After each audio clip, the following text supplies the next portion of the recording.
lucky to see who's present.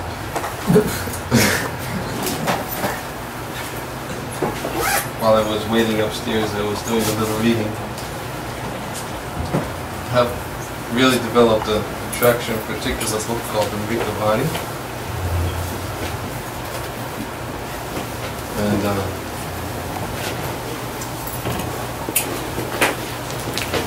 can you hear me?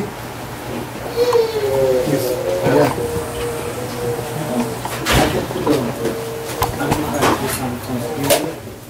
I don't know. If you can hear me, it's a different amplifier. It would have been nice for the kirtan. Kirtan's over. Kirtan's over. He can hear you. Okay.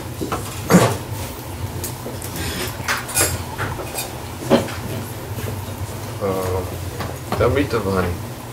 I've been reading from it. It is a compilation of quotes from Srila Bhaktisiddhanta Saraswati Thakur, from letters, from his books, and they're on topical issues. And one thing when I read some of these quotes,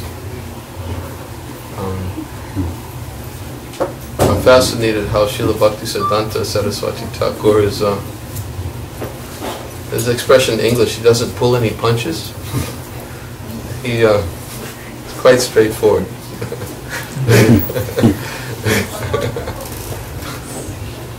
And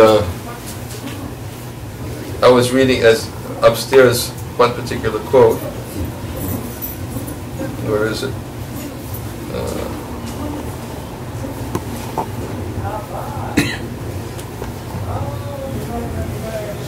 It's relevant, but sometimes it's not easy to swallow. Because it forces everybody who hears it, including the speaker, mind you. You know, preaching is it's not always. Sometimes we think preaching means telling others what they're doing wrong, and that's preaching. And sometimes, especially a person who has been acclimated to feeling himself to be a preacher, he takes it sometimes as his responsibility as a preacher to help others by pointing out what they need to hear. You might have heard by Sheshika Prabhu, I think he quoted me. I think it was on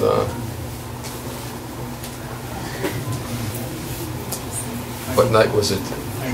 Huh? Yes, yeah, but when was it? Last Sunday. It was Sunday. Yes. It was Sunday. Yes.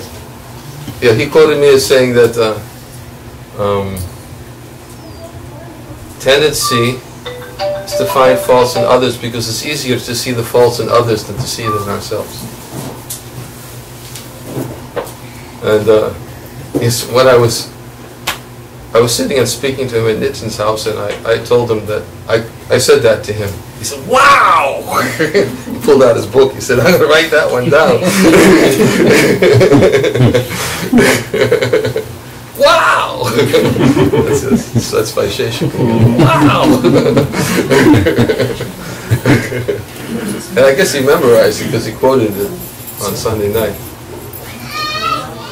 But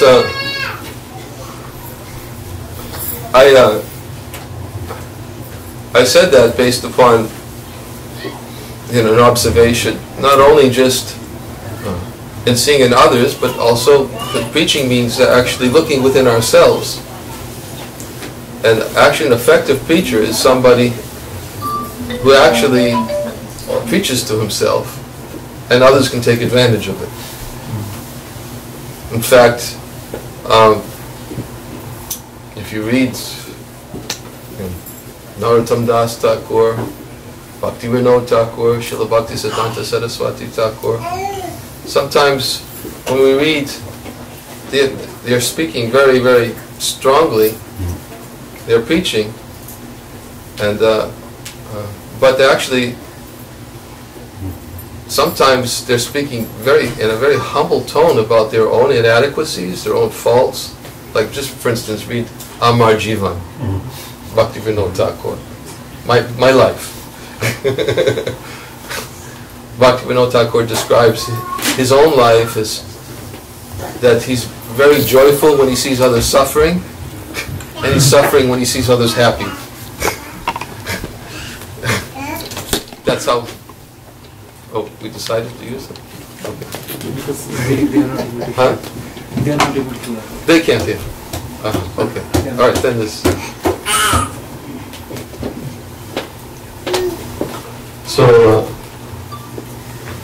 we're giving the example of Bhaktivinoda Thakur, how he describes himself as very fallen. He has no good qualities. He's happy to see others suffering. He suffers when he sees others happy. And Narottam Das Thakur describes himself. He has no attraction to Lord Chaitanya's Sankirtan movement. Better he would have died. And because he has no taste for the holy name of the Lord.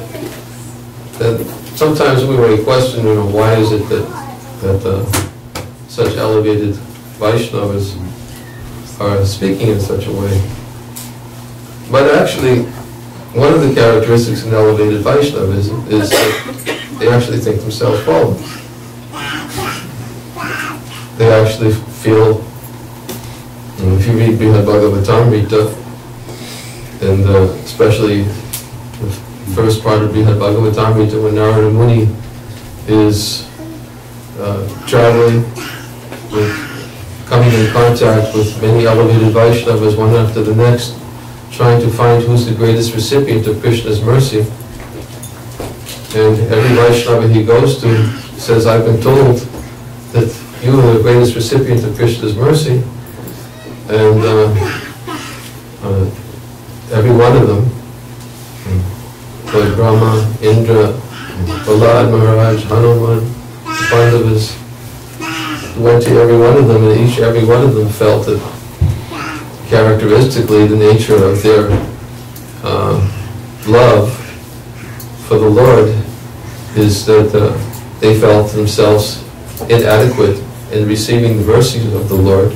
They felt that they didn't have enough love for the Lord, and they felt they weren't doing enough service for the Lord. And every time Narada Muni would glorify them for some outstanding quality that was recognized by others, they would always turn it around and present it in a way that actually you've simply been misrepresented, and this is the fact. And they just present it in a completely different way, and it wasn't because they were pretending to be humble. Humility is sometimes even a person can become proud of his humility. And sometimes people try to project their humility as an attempt to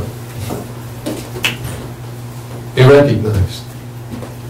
But these qualities displayed by these Vaishnavas is that they genuinely felt, that when they looked within themselves, they couldn't see any good qualities, and they felt that they had inadequate love, and they were not qualified for Krishna's mercy.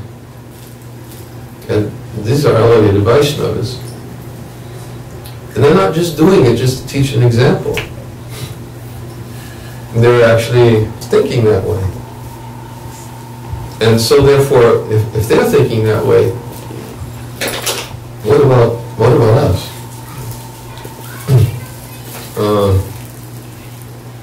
So to preach effectively is not necessarily just simply based upon the ability to see the faults or shortcomings in others and pointing them out and thinking that by so doing we can change their heart. Or by so doing we can actually be effective preachers and elevate them. Prabhupada would oftentimes even quote, "Physician, heal thyself."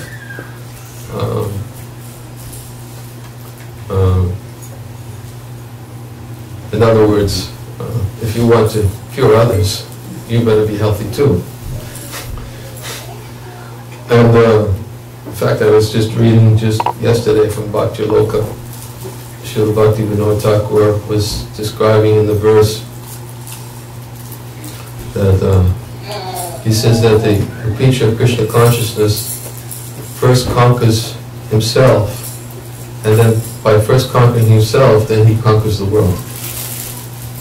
He was speaking in reference to the verse Vacho Vegam, Manasakota Vegam, Jiva Vegam. The person who's controlled his ability to control his mind, his words, his stomach, belly, and genitals, then he can make disciples all over the world.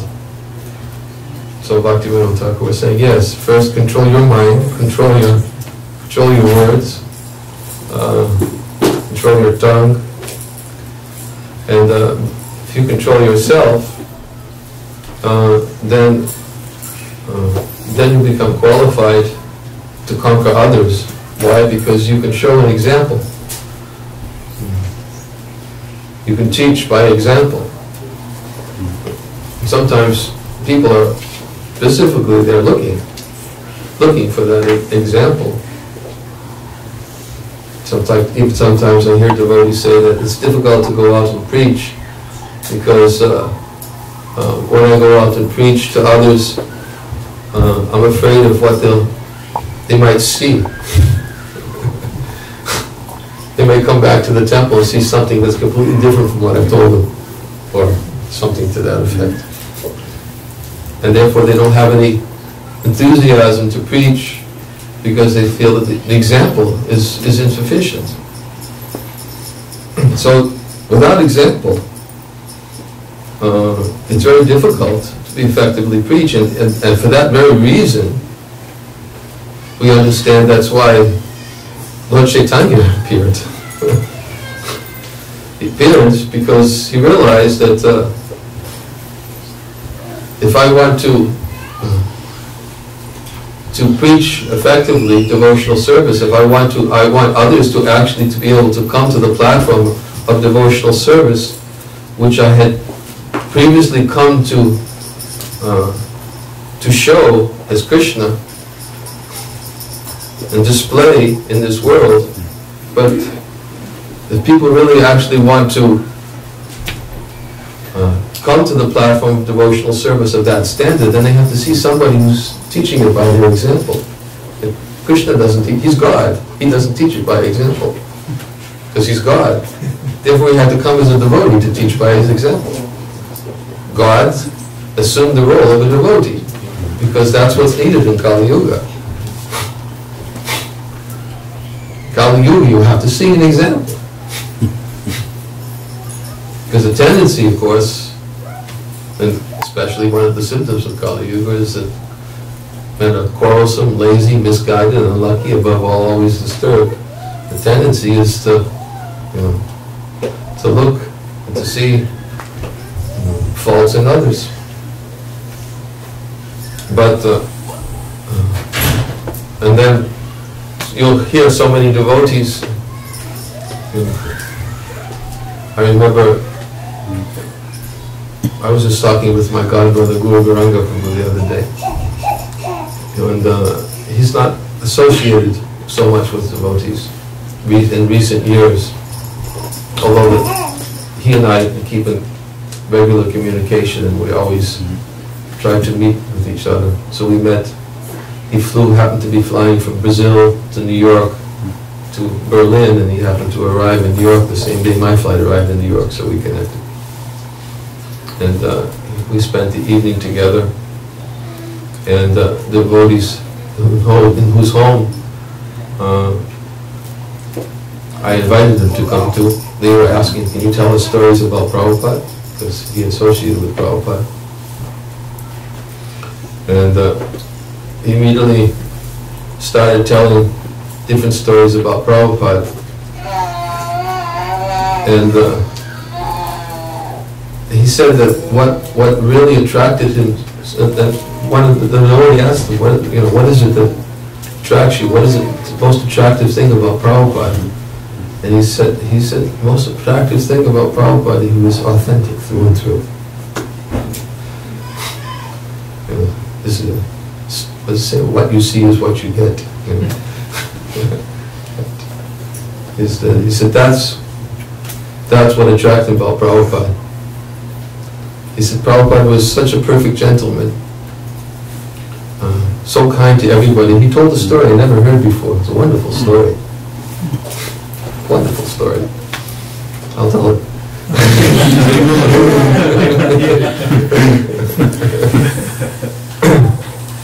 And he actually, while he was telling the story, he started crying. Tears, he couldn't control it. Tears were just coming to his eyes. He was with Prabhupada in Geneva, Switzerland. He was actually, as far as I understand, he was one of the first. He was the pioneers of preaching. Guru Garanga was the pioneers of preaching in Switzerland.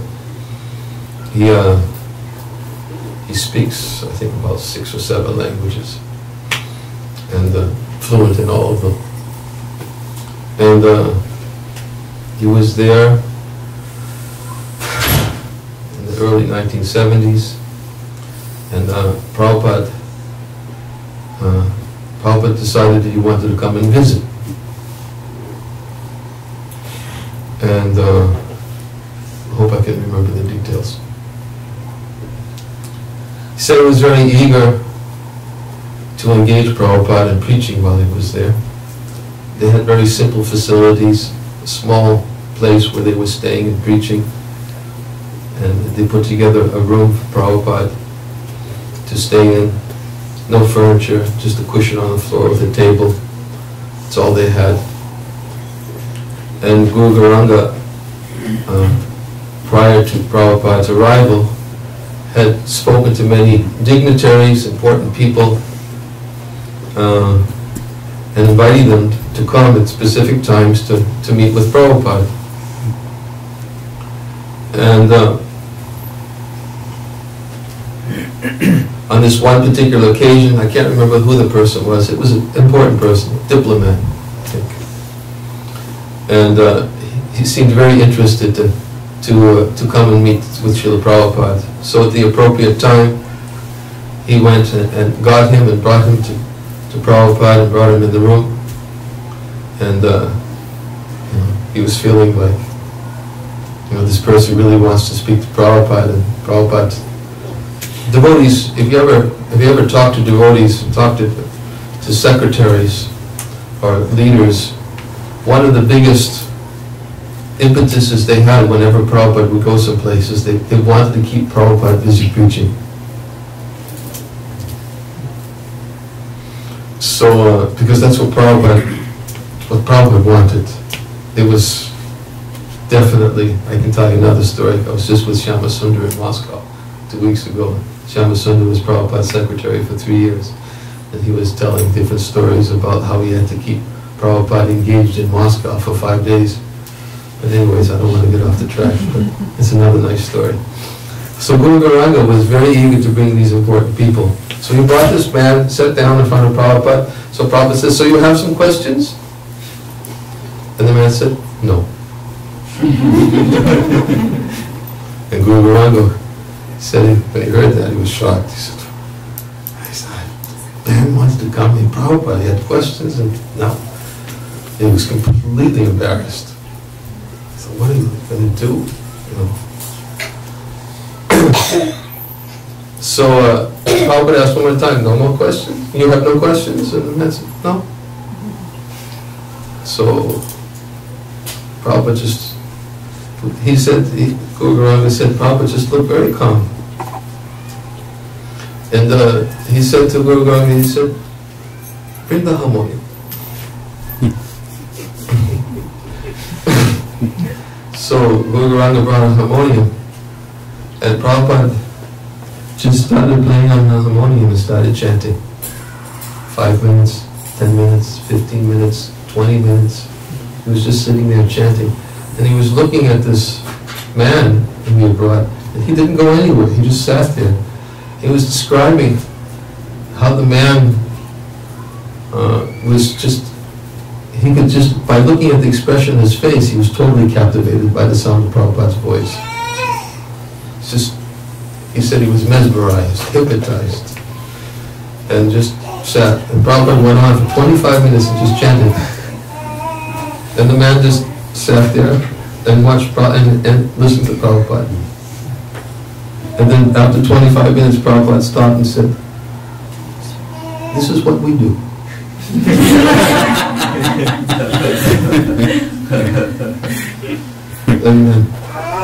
And then Prabhupada turned to Guru Gauranga and said, "Give him some prasad." And that was it. Prabhupada was not disturbed. He was not pretentious. You know, you think, this important person comes, the person has no questions. And, Prabhupada, get angry, disturbed. We bring somebody here. He just sat and chanted Hare Krishna for 25 minutes and said, "This is what we do." They didn't even ask, "You have any questions now?"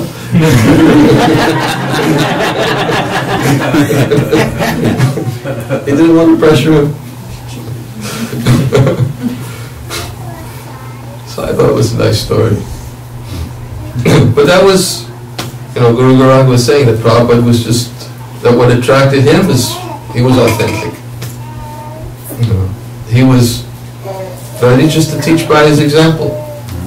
He wasn't going to preach heavily. Of course, sometimes Prabhupada would preach very heavily too, especially when people would come and present their atheistic views and speak openly about it. And Prabhupada was quite keen on giving them a higher understanding.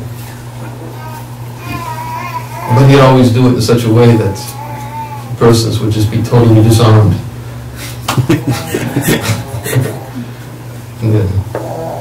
And they would like it. So, example. Prabhupada was that example. And when you see an example, obviously it's probably even said, example is even more important than precept. So,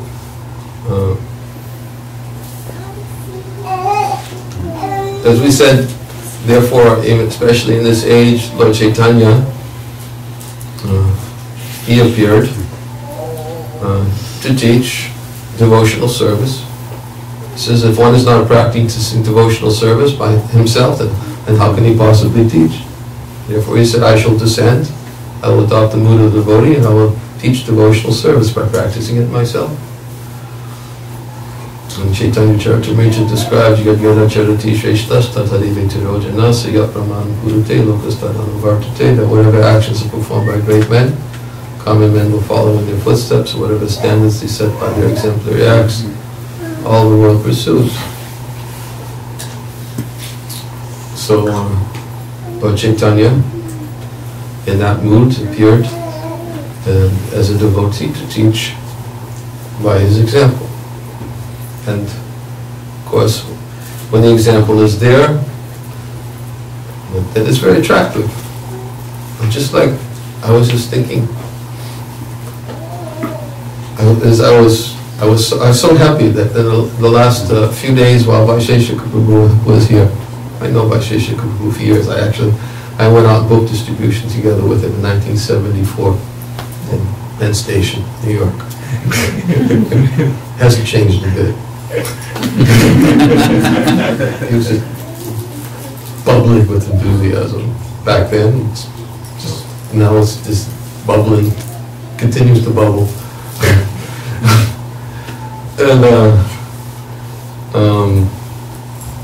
But I was thinking, I was appreciating, I was coming to hear his talks, and I was thinking that his enthusiasm is infectious. Right?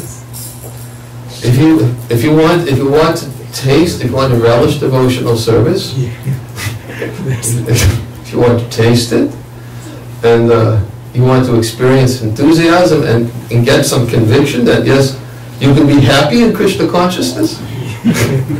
Because sometimes people doubt, right?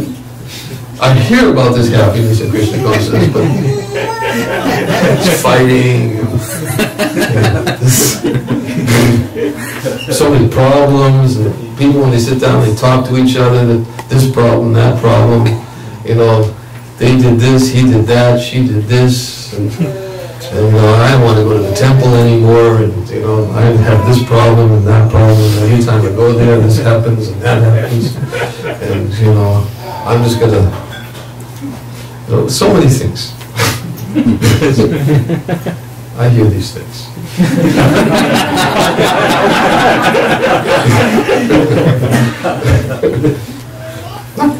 Not in Boston, I don't hear it.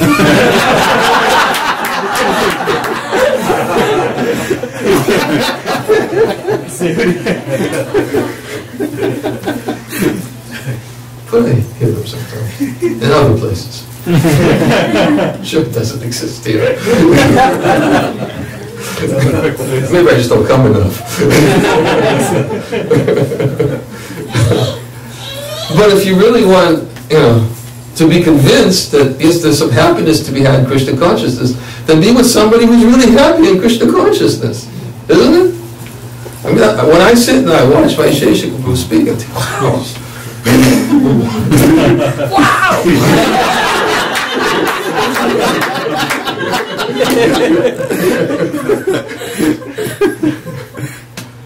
I used to be like that. Actually, once, I think it was Vanamali Prji Maharaj in I can't remember what year it was. I think it might have been 1980. I shouldn't say it because it actually makes it sound like anyways, he did say something to me. That was 1980, it was 30 years ago. We were sitting and taking prasadam in the Lotus building in Mayapur, and a few of us together, and he turned to me, he said, Prabhupada would be really pleased with you. I said, why do you say that? He said, because you just like doing all the things Prabhupada came to give us. Because he saw that I like kirtan, I like, taking prasadam. Maybe that's what convinced them.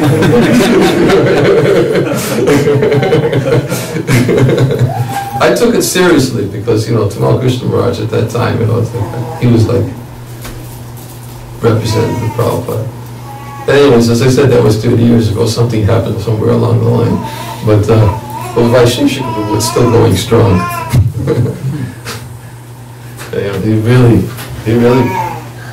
relishes Krishna consciousness. So if somebody's tasting Krishna consciousness, if somebody's experiencing the enthusiasm for Krishna consciousness, and that's why Bhaktivinoda Thakur says, conquer yourself and then conquer the world.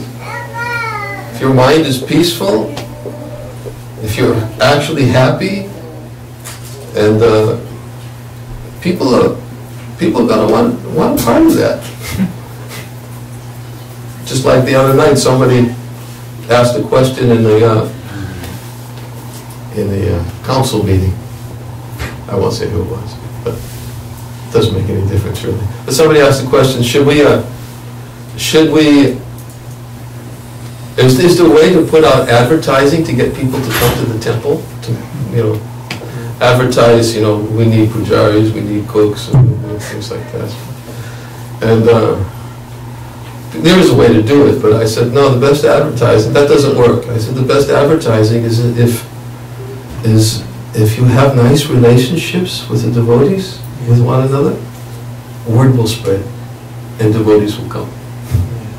You don't have to make any advertisement. This is my personal observation. When the devotees are actually relishing each other's association and really tasting the benefits of Vaishnava Sangha, Vaishnava Seva, it's and appreciating good qualities in others, and joyful to be in the company of devotees and to serve in the company of devotees. It's infectious. You don't have to put any advertisement on, we're looking for this, we're looking for that, can you come this, good job, good payment. People will come knocking down the door. Can I come? Can I come? I want to be a part of that. Yes. It's a fact. So, it's the same thing. If a person is actually done some work himself, on himself, looked within himself, and was busy looking for what he needed to develop, and hurdles he needed to overcome in his own qualities, in his own character, in his own appreciation of Vaishnavas, and looking first for the faults within himself before looking at the faults of others. He's done his work. He's done his work. He's done his bhajan. He's done his sadhana. And as a result of that, develops, Krishna reciprocates, and such a person develops qualities that are attractive. Then people will naturally come and ask, what do I do? I remember I told a story once. I don't remember if I told it here. It's an interesting story. It happened, this experience I had. I was flying from Minneapolis to San Jose. I remember exactly the flight. If I told the story, you can tell me I'd already told. But it was an interesting experience I had this one time. And I was flying in Northwest Airlines. I was a frequent flyer in Northwest Airlines. And they bumped me into business class.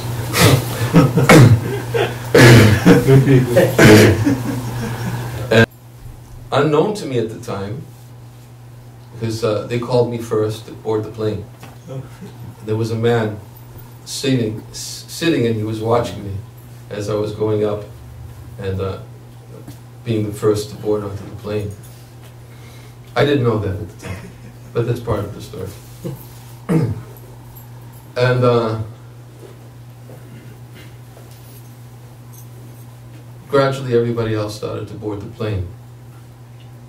And as it turned out, the man who had been watching me he had a seat next to me. Oh, I see. So he just, I remember he put his book, took his book out of the overhead, put his things in the overhead, took a book out, and sat down. And announcements, everything went on. He didn't turn to me, didn't look at me, didn't say anything. Plane took off. And he turned to me and said, your sweater doesn't match your clothes. I was watching you. I just thought I should tell you that. So I said, oh, thank you. I didn't know that. I guess I had a red sweater on. I guess it didn't look good with the saffron or something.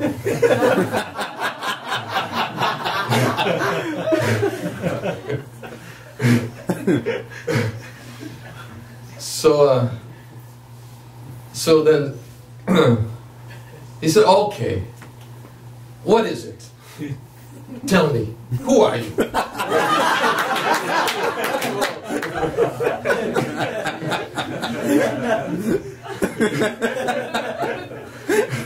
Because, he'd never seen anybody like shaved head, the monks' robes and things like this. Tell me, what are you? I guess he was telling me about the sweater, just to start up a conversation. I don't know. Maybe it didn't match, but he didn't say anything again. But that was how he started off the conversation with me. So I started telling him a little bit about myself, and he started asking more questions. You know, where do you live? You know, why do you wear this color? I told him, I'm sannyasi. He said, he said, how do you travel around all over the place? I said, you know, I told him how I travel, and, you know, and people give donations, and usually they sponsor me. It's just business class. I said, yeah.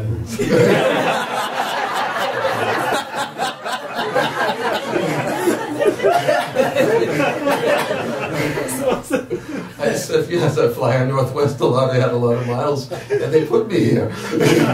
So, okay. And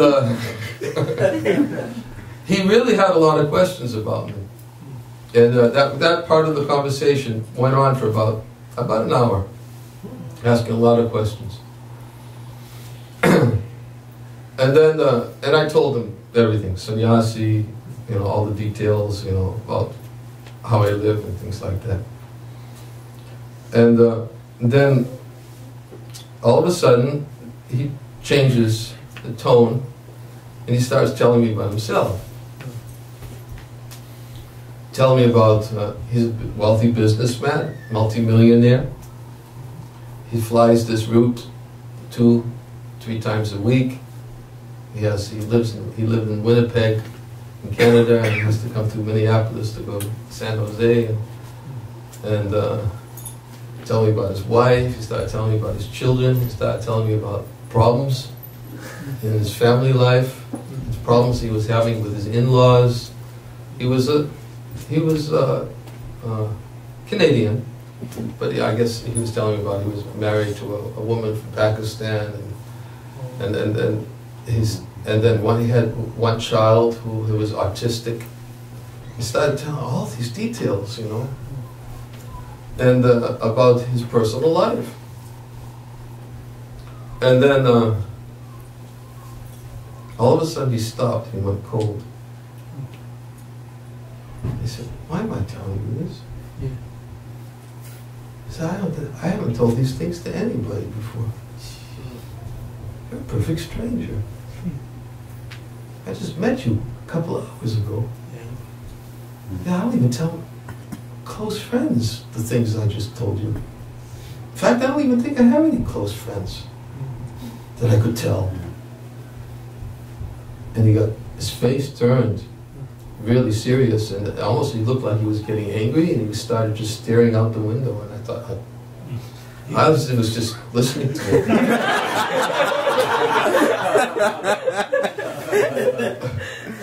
And you know, I could see that his whole disposition just completely changed. He went cold and just blank. So I thought I should just wait it out. So I waited, you know, 1 minute, 2 minutes. He's staring out the window, and then all of a sudden, he clapped his hands. He smiled. He said, "That's it." I said, "What? That's it." I said, "What is it?" I said, "That's why I'm telling you this." I said, "Why?" He said, "Because you're happy." He said, "You don't have a wife. Yeah. You don't have a family. You don't have a bank account. And all your possessions are in your suitcase. And you're happy." Yeah. And then he said, "And you didn't even get angry when I told you your sweater didn't match your clothes."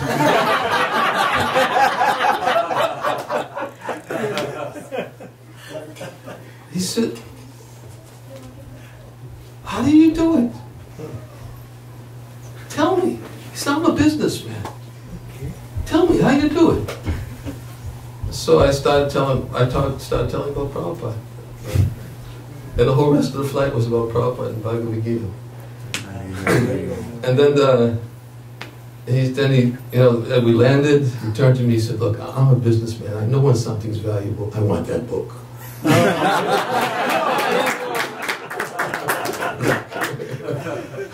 I didn't have one with me. But as it turned out, I took his email address and I got him in touch with Sura, and Sura shipped him the book. But it was a true story. And that's, he was miserable.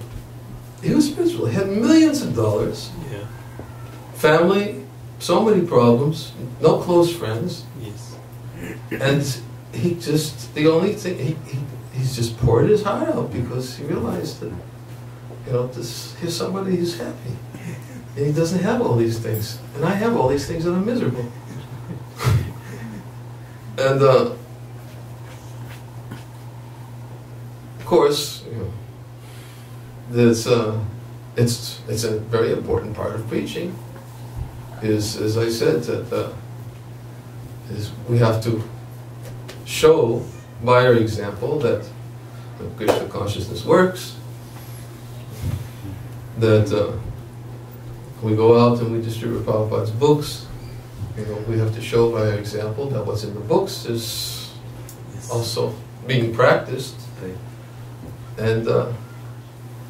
And certainly, individually and collectively as well, we have to look at ourselves and try to look in an honest way to think that if something's wrong, then, well, how can I correct myself to help the situation? Because the tendency is always how to correct everything around me. And therefore, as I said, therefore is when a devotee is a serious sadhaka, he's actually a serious sadhaka, somebody who really wants to preach, but he's a serious sadhaka and is doing the work himself also, and not just telling others, but actually he's looking within himself to see what does he need to do to be the example, so that actually people, instead of having to find faults of others and tell them when they're not ready to hear it, it's much better when they look within themselves and say, hey, you got something I don't have. You got peace of mind. Give that to me. Can I get some of that? Can you tell me? How can I get it? That's preaching. Yes. That's preaching. That's effective preaching. And therefore, as I was reading these quotes, as I said, that Srila Bhaktisiddhanta Saraswati Thakur is actually, had to be one that I was reading just before I came down. He was really putting things in perspective and helping everybody, including myself. Because as I said, oftentimes when I'm preaching to myself. If anybody gets any benefit from it, then I might as well share it. But actually, that's how we have to think, is that, I have to come up to the standard. I have to come up. And then I can preach. Even Bhaktivinoda Thakur in his bhajan, with Kabir Habibola Satan Ninamar, he talks about all the work that one has to do to become free from anarthas, clean the heart, and become, and then at the end he says, Jiva Doya, then I can be merciful and give the holy name to others. That's the end of Kabir Habibola Satan. When I will go out and preach your message sublime, when will that day be mine? So he actually presented things as, of course, Prabhupada didn't wait for us to become pure devotees before engaging us in preaching. He didn't expect that. But he did expect us to be sadhakas. And therefore he wanted us to chant a specific number of rounds a day. He wanted us to develop good qualities. He oftentimes quote the verse, Yasyasti Bhaktir Bhagavati Kinchana Savai Vinais Tata Sarasate Sura. all the good qualities of the demigods, such as knowledge, religion, and renunciation, they automatically become manifest in one who's actually engaged in pure devotional service of the Lord. All good qualities will develop. And Prabhupada, of course, was very keen in engaging his followers in preaching on his behalf. Preaching on his behalf, and as we said, like anybody who was serving Prabhupada, their enthusiasm they always got was to bring people to Prabhupada. Right? That was their life. Bring people to Prabhupada is the example. Shyamasundar was telling the whole story in Moscow. We just had a very wonderful festival in Moscow 2 weeks ago. It was the 40th anniversary of Prabhupada's 5-day visit to Moscow in 1971. And as most of you know, or should know, that was Prabhupada's one and only visit to Moscow. And he was there only for 5 days, and the only way he was able to get in, Shyamasundar did a lot of work Prabhupada had made a few attempts to get a visa to go to, he really wanted to go to the Soviet Union. And devotees couldn't get him visas, so Shyamasundar was his secretary at that time they were in Mumbai, and he asked Shyamasundar, you try, go get me a visa. And Shyamasundar took a letter that Prabhupada had received from Professor Kotovsky. And in the letter, Professor Kotovsky had simply said that, well, if you're ever this way, look me up. And Shyamasundar took that letter to the Soviet embassy and said, this professor is expecting my spiritual master, and somehow he convinced the person. He got 3 visas to the Soviet Union. And Prabhupada, of course, was ecstatic. In fact, and then Shyamasundar, as he told Prabhupada, said, the only problem is, he said that we have to leave tomorrow. Prabhupada said, pack my bags, let's go. Dropped everything. And they went to Soviet Union. So the only thing they had for those 5 days was just one meeting with Professor Kotovsky. They called him when he was there and said, well, we're here. And the professor arranged, for Prabhupada to come and meet. And then Shyamasundar was describing how he was in complete anxiety because he knows that he used the word antsy. He said Prabhupada gets antsy if he's not preaching. Antsy. Antsy. Antsy. Maybe alsi, right? No, it's an expression. He used the word antsy, but it means like ants in your pants. Ants in your pants. Ants in your pants.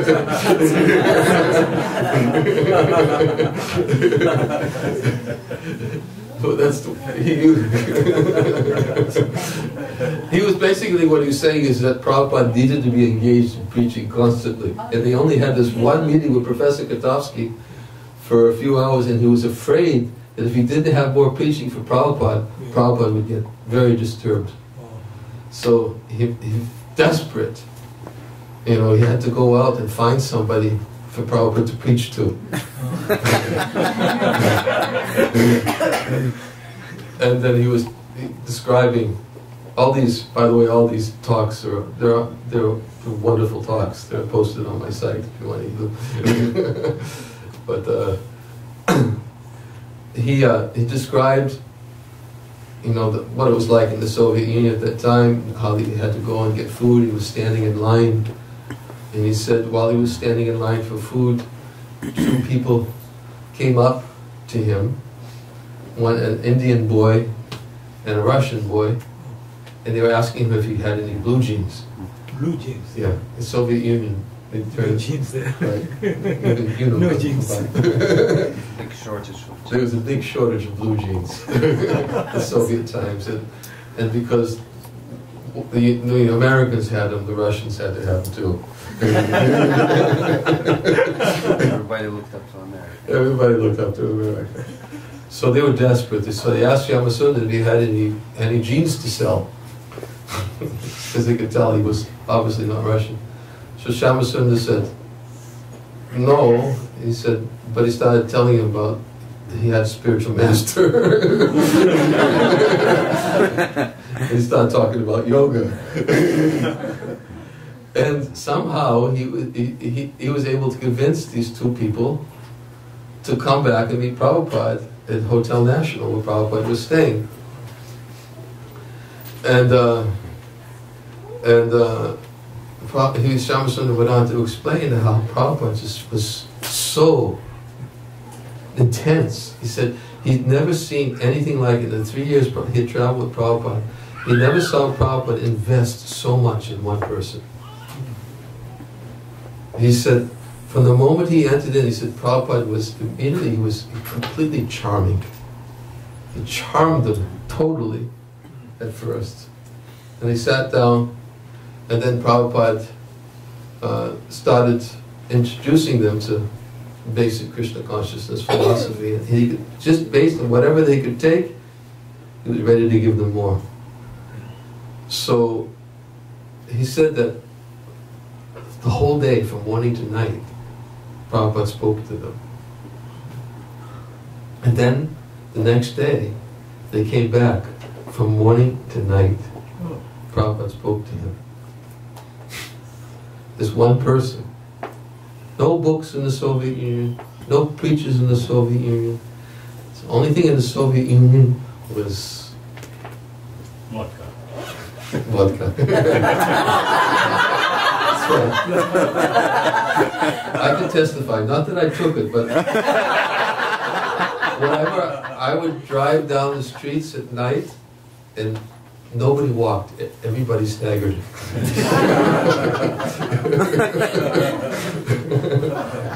Anyways, that's when I was going. And that was 16, 17 years later, the time when Prabhupada was there. But for 2 continuous days, Prabhupada just preached to this one person and gave him everything. And then from this one person, the whole Krishna consciousness movement took root in the Soviet Union. Prabhupada left the next day. They flew to Paris, and this one person, Prabhupada initiated him right on the spot. Gave him the name Ananta Shanti, and he actually pioneered. And all the devotees, I said the festival was so nice because all the devotees who came to the festival, 40th anniversary, many of them were the devotees who knew Ananta Shanti. Ananta Shanti couldn't make it. He's 62 years old now, and his mother was, I think she was in her 90s and she was dying, so he couldn't leave the flat. But many of the devotees who he preached to, and with no books, convinced them, and they told all the stories of how he started Krishna consciousness movement, and gradually how the books came in and everything. All these stories were being told in our festival 2 weeks ago. And Shyamasundar, who had never heard these things before, you could imagine, he was sitting and he was hearing all these things of what happened, because his intense desire was how to get somebody to Prabhupada so that Prabhupada would preach to them. And after that, after hearing all these people that came as a result of that one person that Prabhupada preached to, he was so overwhelmed. You can imagine how it felt in his heart, so overwhelmed. He said that, this is what he was living for, as Prabhupada's secretary. And therefore he said he never saw anywhere in the 3 years he traveled as Prabhupada's secretary such a manifestation of compassion and mercy and intensity and investment that Prabhupada had done in those 2 days with these Russian boys to start the whole Krishna consciousness movement. And that's how everybody, that's how we felt in those days, that yes, bring them to Prabhupada. Bring them to Prabhupada. Why? Because If you brought them to Prabhupada, there was no doubt in anyone's mind. Prabhupada would never mishandle anybody. He was always perfect in the way he dealt with everybody, and his intention was always perfect and crystal clear. And his example was always impeccable. Nobody could fault. Nobody could fault. Okay, remember the old videos when they were interviewing and Srinathji? You remember Srinathji? Oh, the memories? The memories. Yeah, oh yeah, yes. Srinathji Yes. was industrialist, Indian industrialist, Dr. Niranajan Desai. And he was telling the story that, how it was very easy for him to find faults in people. Oh. He said, but he had a lot of association with Prabhupada. He did so many things. He said, but as much as I tried, I could not find a fault in him. Oh, he couldn't find it. Couldn't find a fault. He said, I tried. He said, I tried every which way, everything. I was with him, and no way, I couldn't find any faults with him. And he said, that's what defeated him. That's what defeated him. He knew. That's how he had to become a devotee. So example.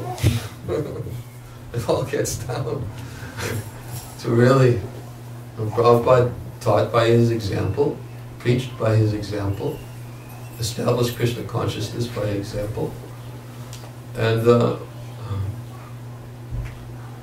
therefore, if we want to be effective in following his footsteps, we also have to take into consideration the necessity of being an example. It was Sanatana Goswami who said to Haridas Thakur, he said that some people preach but they don't behave properly. Some people behave nicely but they don't preach. But you, Haridas, you can become spiritual master of the entire world because by your example and by your preaching, everything you do is in relationship to the holy name of the Lord. Therefore, both your preaching and your example is perfect. So, that is, Haridas Thakur, of course, was very effective in preaching the glories of the holy name. Lord Chaitanya made him the Namacharya of the holy name. Why? He was chanting every day for 3 lakhs francs. 3 lakhs. The holy name of the Lord. Every day. So he could preach the glories of the holy name of the Lord. Be an example. So, what is it? It reminds me of a quote. I think I read it.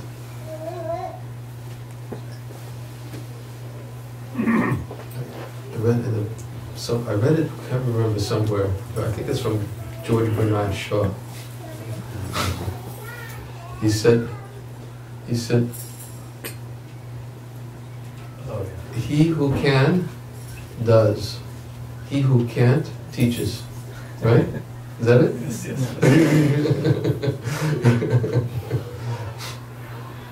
Is that, you must know that, right? Something like that? Yeah. Is it? I wrote for Shaw, that's it. Huh? That's the phrase. I didn't That's- know it was for Shaw. Yeah, well, it's George Bernard, I think it was Man and Superman. Sounds like Yeah. So he who can does. He does. Of course, he does, but he can also teach by doing. But of course, sometimes those who can't, they prefer to teach because it's the same reason we said before. It's easier to tell others what they need to do than to do it ourselves.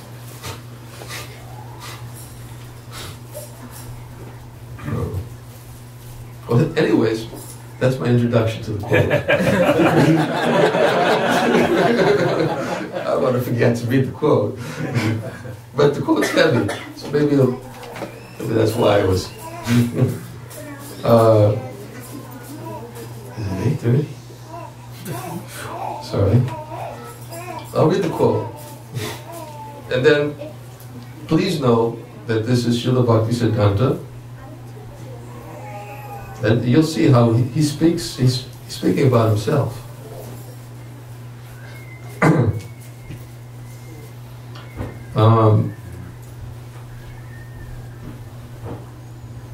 The question, this is a book put together by, I can't remember the name.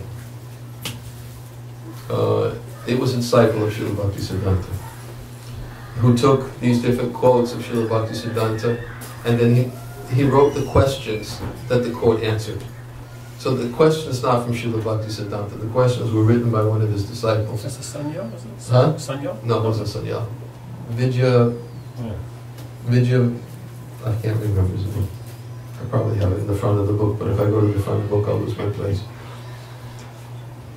So the question is anger towards those envious of devotees a limb of devotional service? The answer I didn't get the is anger toward those envious of devotees a limb of devotional service? That's the question. In other words, Is it legitimate? huh? Is it legitimate? Is it? Yeah. Yeah. Of course, as we know, there's a Narottam Das Thakur. He describes Kama, Krodha, Lobha, Mada, Moha, Matsaya. Right?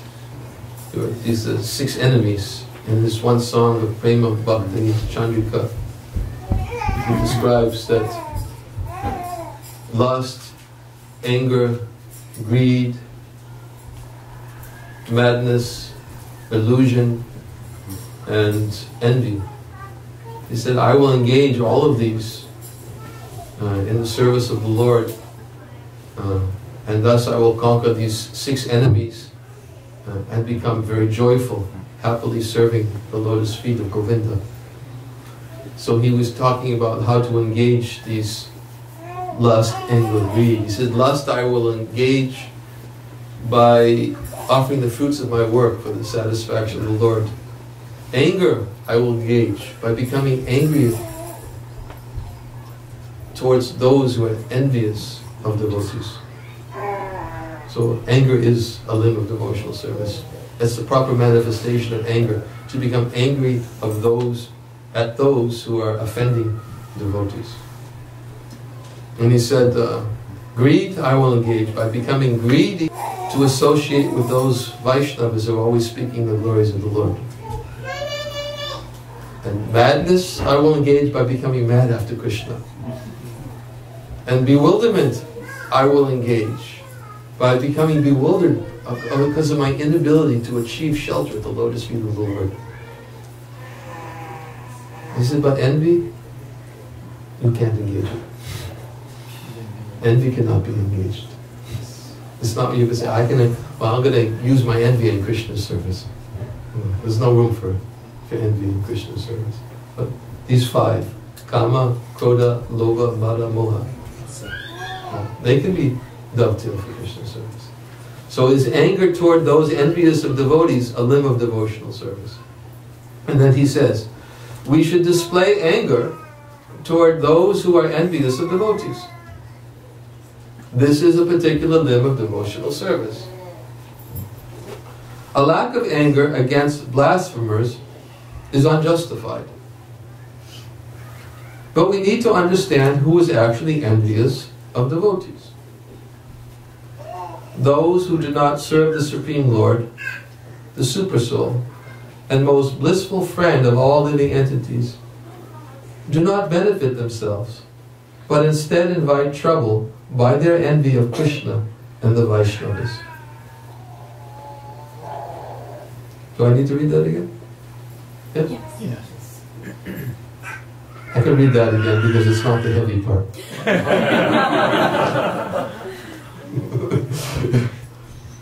But we need to understand who is actually envious of devotees. Those who do not serve the Supreme Lord, the Supersoul, and most blissful friend of all living entities, do not benefit themselves, but instead invite trouble by their envy of Krishna and the Vaishnavas. So in other words, what he's saying is, those who don't serve Krishna, those who don't serve the Lord within the heart, those who don't serve Vaishnavas, they're envious. And therefore they're doing an injustice to themselves, being envious, being unwilling to serve the Lord. So instead they invite trouble by their envy of Krishna and the Vaishnavas. Such people are branded as envious, and we should not show them mercy. These people become intoxicated by worshipping materialists. We should both ignore them and display our anger toward them. But before that, we have to see whether we ourselves are envious of devotees. Whether we ourselves are actually serving Krishna. Or are we serving something else on the pretext of serving Krishna? How much are we attached to Krishna? Are we trying to enjoy the objects meant for Krishna's enjoyment? Does that need to be repeated?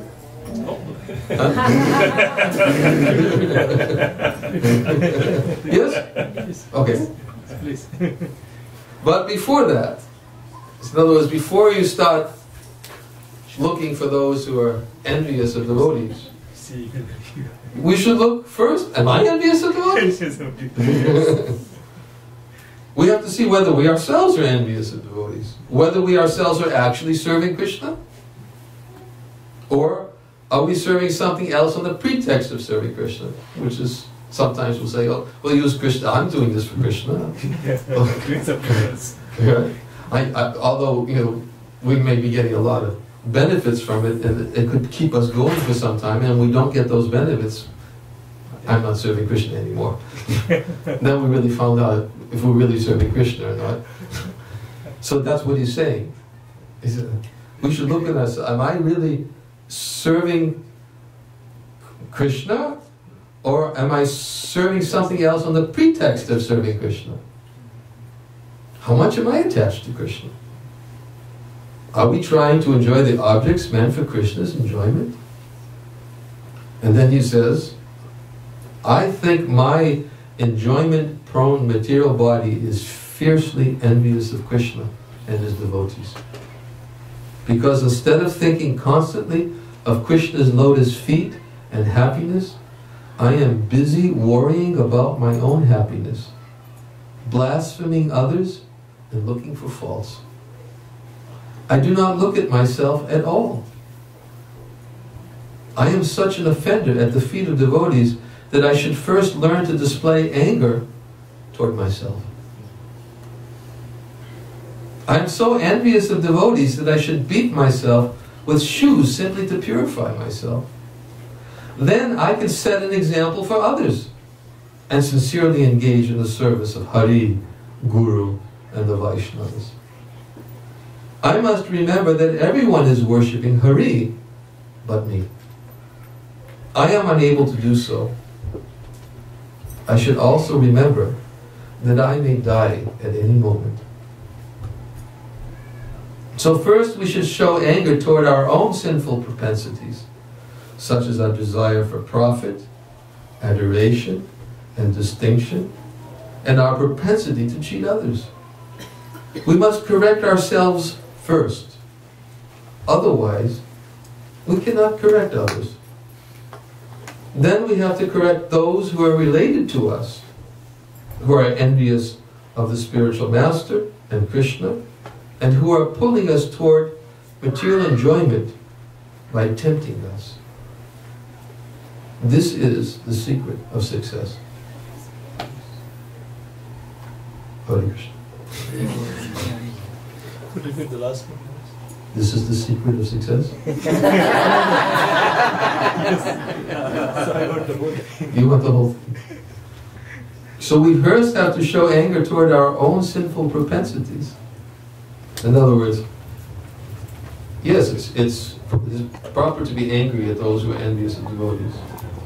But I should become angry at myself first if I'm still envious of devotees. If I'm still looking for faults in devotees. My tendency is to see the faults in others before I can see them in myself. Then why am I becoming angry at them? I should become angry at myself first. Because according to the things that we said before, how can I teach? How can I teach others? How can I help others? If I'm not doing the work myself of also becoming an example.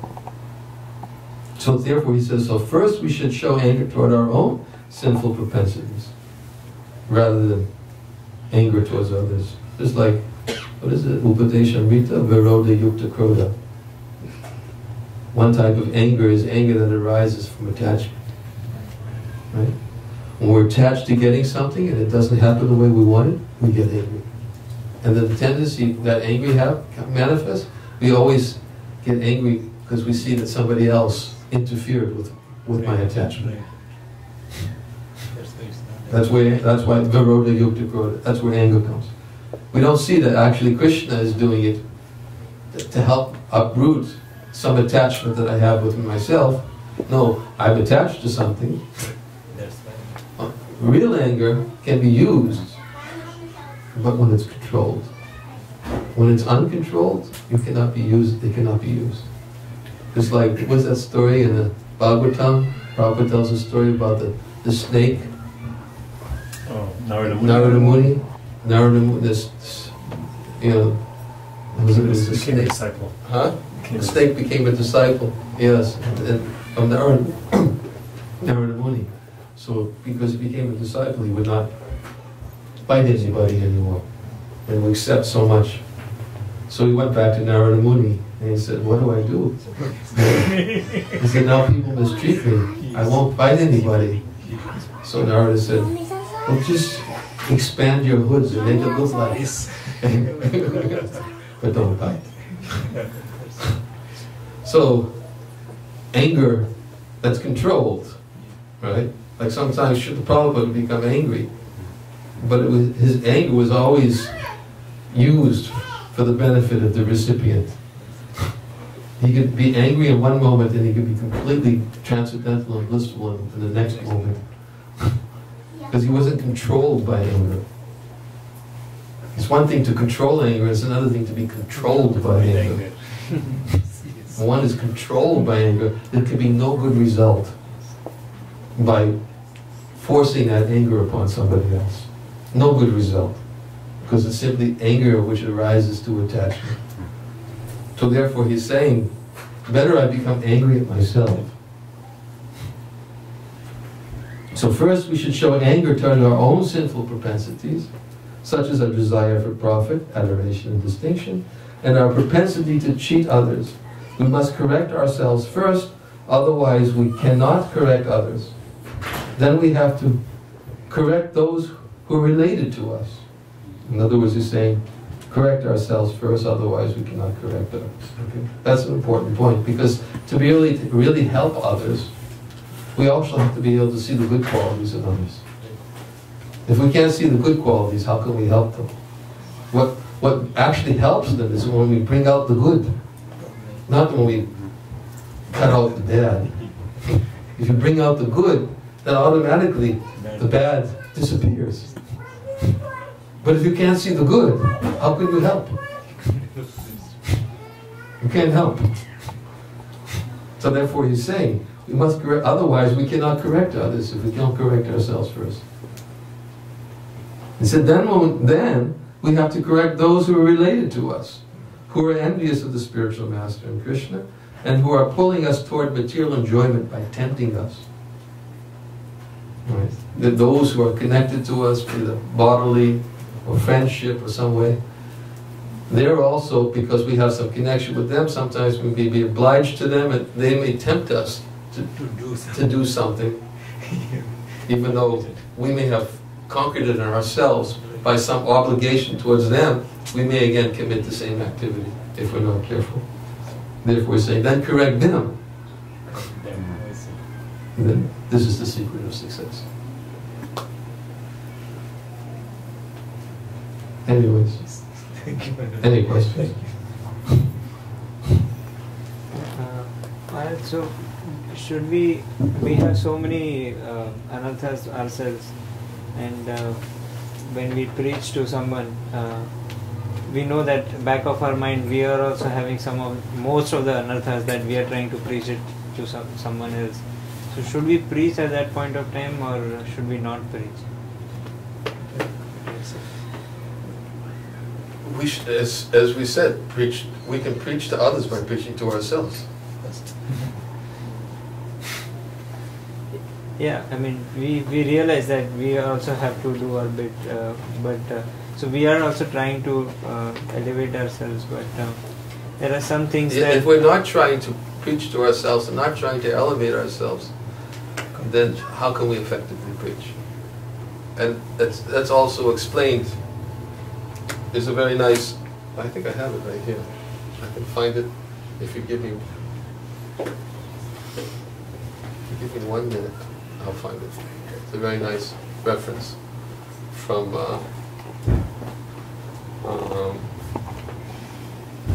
commentary of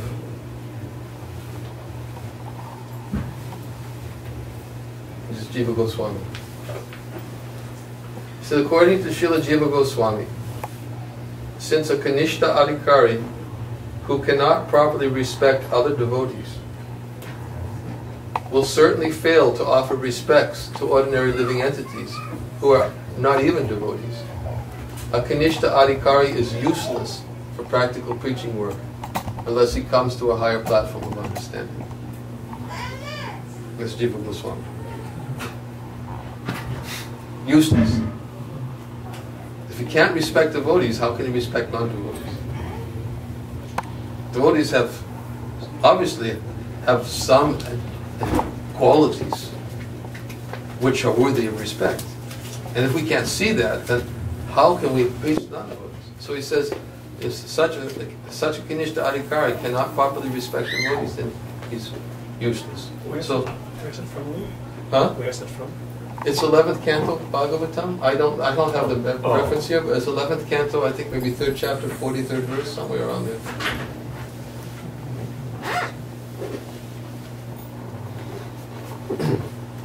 So,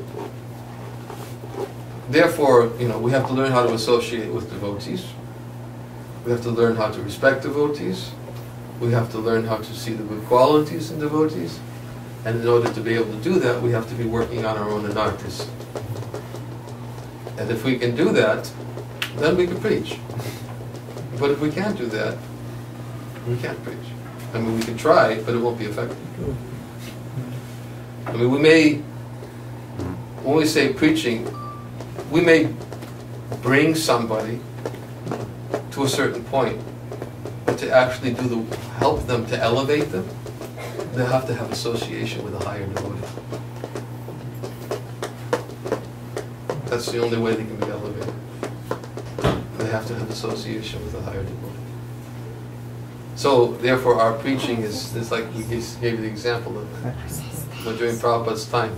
We always Bring it to Prabhupada. We never thought, oh, yes, I want to keep this person, I want this from this person, I want that from that person. A real effective preacher is somebody whose only interest is to see a person's faith grow. He wants nothing else. He sees the true value of everyone is their faith in the holy name. As soon as we think, oh, we want something, either I get adoration, I get distinction, prestige, profit, then we can't elevate others. But somebody who's actually advanced devotee is somebody who actually is interested in elevating faith and pure devotional service in others, and sees the real value, the real asset that this person has is his faith. Therefore, a preacher is somebody who always wants to increase a person's faith in pure devotional service. So we have to bring them to somebody who can increase their faith.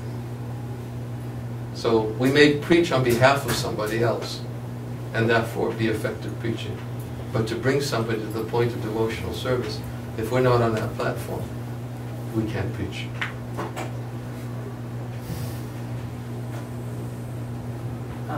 So you're really talking about a range of preaching. So you're talking about preaching when you go up to Harinam and people hear. Talking about Kanishta Adhikaris, Majjhima Adhikaris, and Uttama Adhikaris.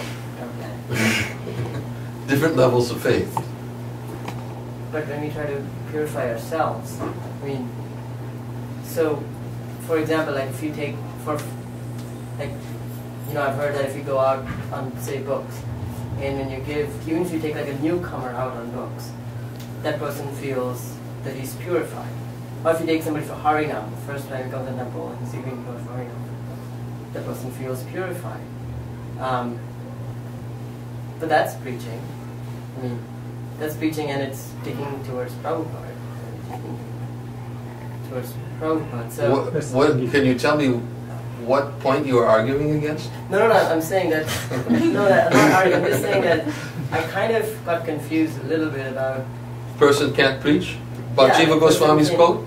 No, like person cannot preach, but person can, isn't, like, you know, it almost sounds to me that, that I cannot preach if I'm not elevated.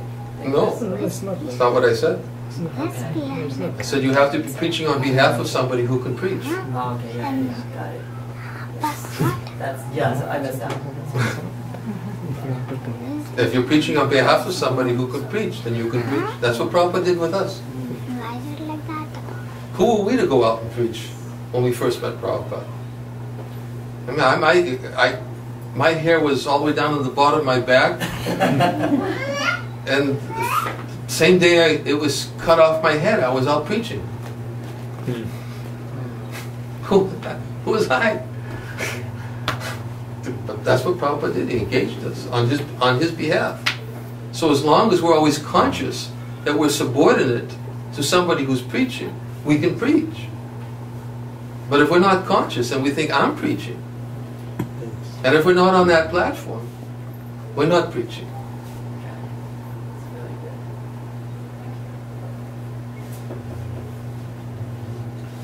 So you're saying, just on this point, we're preaching to ourselves.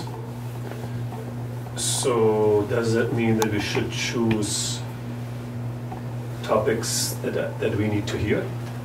And, Why not? And then, I mean, that should be the first step in picking a topic. That should be the first step, but in other words, it's not that we only have to exclusively pick topics that we need to hear, but we should speak on topics that we have some realization about because of having dealt with it ourselves. Because when there's realization, then others can understand. But if it's simply theoretical and academic, it's nice. Yes. It's nice. It'll entertain your audience. It goes. But they'll go out and nothing will change. Yes. Yeah. They'll come back the next time the same. But actually, devotional service is meant to be expanding, increasing. So once we have realization, then we should share that. I guess realization means also the struggles we have with a particular. Yes. Yeah. Okay. Yes. So, you talked about how you gave the example of pujaris at the temple. If they themselves set the example of how happy they can be in Krishna consciousness, it would naturally attract other people. Or if we work on ourselves and set a good example, then we'll set the example and our family members will want to become Krishna conscious too. But you also mentioned that sometimes it's easier to fault find than to work on yourself. Using the example of the businessman, maybe he might have the realization that, okay, maybe I don't need to become a sannyasi, but maybe I need to simplify, or maybe I don't need to live on an airplane to make millions. Maybe I don't need these millions. But, you know, if he starts thinking of these things, or anyone starts looking at themselves, there's this, I think anyway, there's fear of the unknown, because you haven't done that before, and you have your security blanket. So how would you tell someone to let go of that fear so they can improve themselves?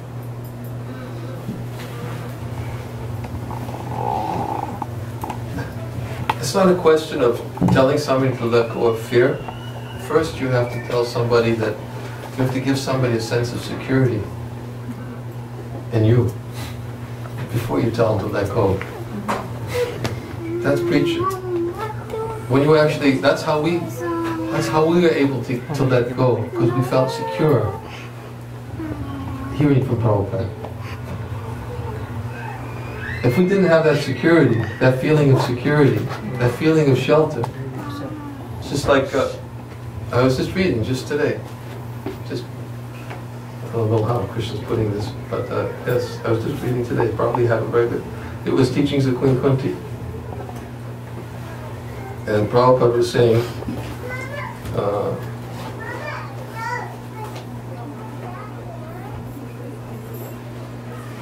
he says, a living being is finished as soon as there's nothing to possess. Therefore, a living being cannot be, in the real sense of the term, a renouncer.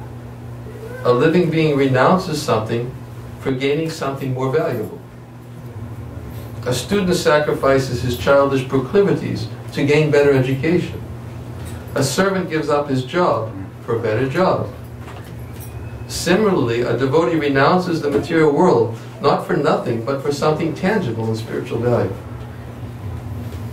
So, if you feel that you're getting something tangible of spiritual value in your association of devotees, particular devotee, you're feeling some security that's coming in that relationship, then you already have a glimpse of what's better. Then you can renounce, because you know there's something better. But without knowing what's better, it's not a question of somebody telling you, give it up. How can you give up if you don't know there's something better? As soon as you taste or get a glimpse that there's something better, nobody, as Prabhupada says right here, he said, therefore a living being cannot be in the real sense of the term a renouncer, because he has to possess something. So, I want that. Well, if you want that, but somebody may say, well, if you want that, here, but well, You can get it. I have to give something up. You know, it's like what Prabhupada says, like if a child's attracted to playing with knives, you know, if you try to take the knife away from the child resists and becomes more dangerous. But if you hand the child a colorful toy, he drops the knife and takes the toy. You want the toy? Okay, well, the knife is dangerous, but try. No, you can't. Child will resist. Same principle. So it's not a question of giving up. It's a question of actually getting something of greater value. And how do you get something of greater value? You have to associate with those who have something to give of greater value. And when you feel secure that there's something to be had, then you're ready to make the next step to get it. Isn't it? Anybody who tells you give up without giving you something to replace it, you should be careful. Yeah.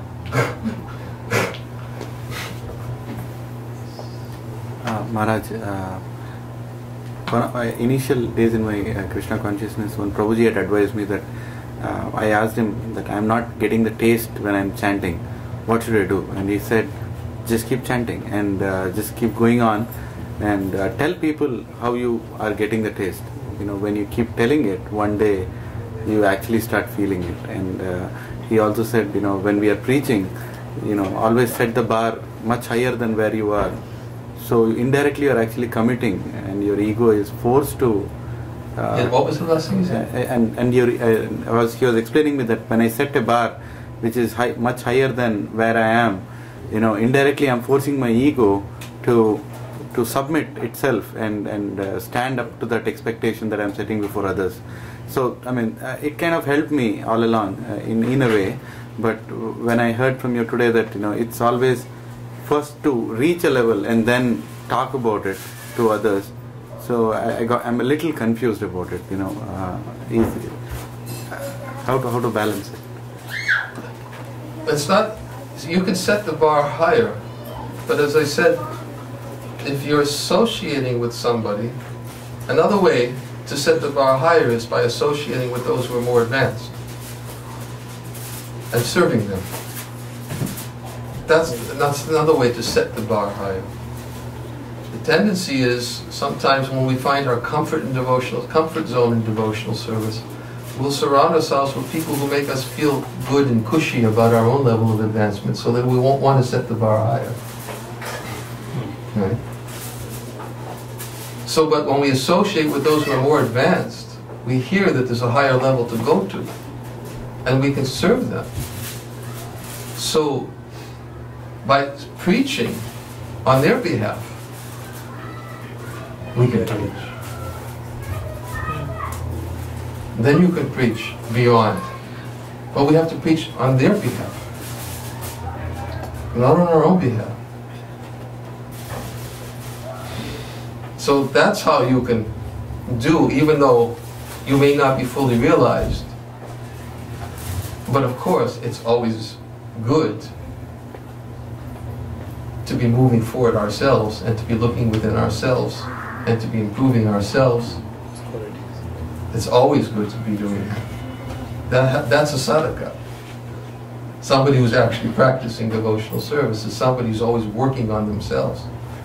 So if they're working on themselves, then certainly they can preach to others. But if they're not working on themselves, then they have to preach on behalf of somebody else who will inspire them to start working on themselves.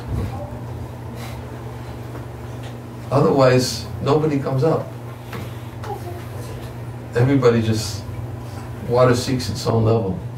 And everybody thinks it's Krishna consciousness is all one level.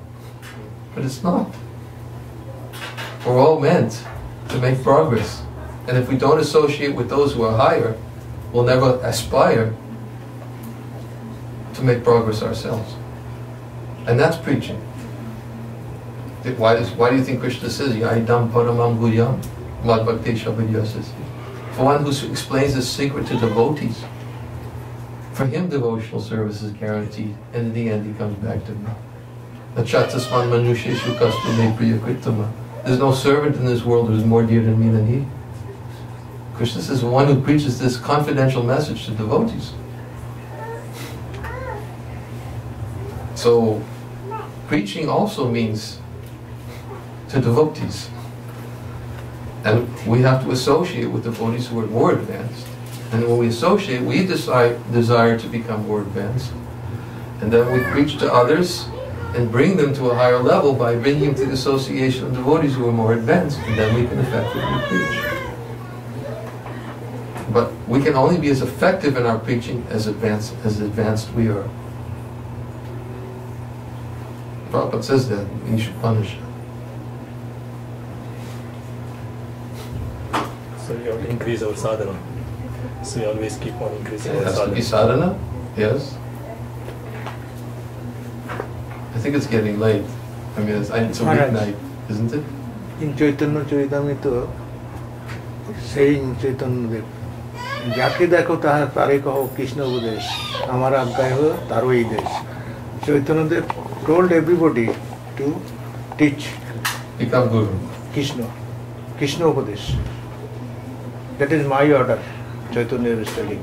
So we can peace anybody, anytime. If you do it on the order. Yes. It is written there clearly. If you do it on the order, yes. যাকে দেখো তার Bangla, it is in Bengali language. Yes, I know the verse.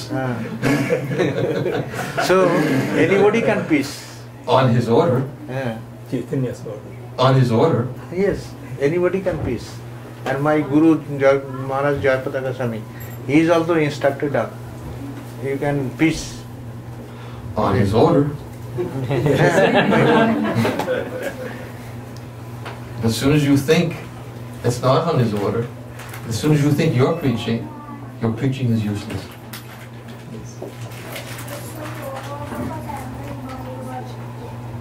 Now we are getting information, getting instruction from Guru Maharaj, then it will be applicable now. But I never said anything different than that.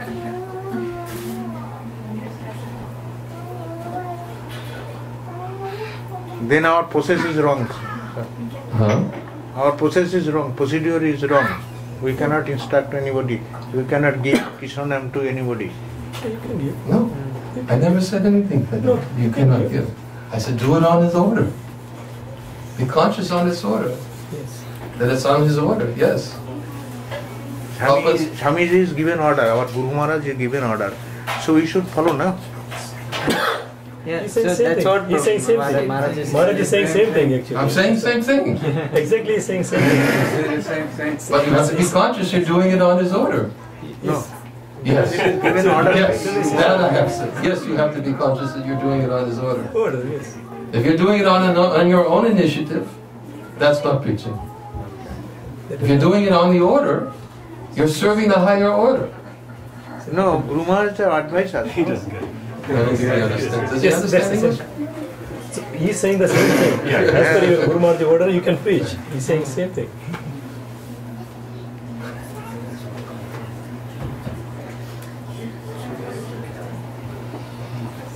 Yes. I have a question. No, I think I'm going to stop because it's a weeknight Yes. and people have to work tomorrow. Yes. And I don't want to keep anybody any longer. Okay?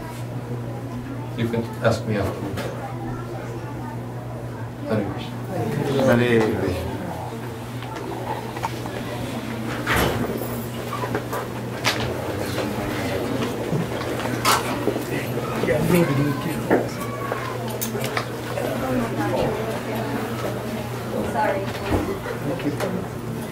Niranajan Swami Maharaj ki Jai!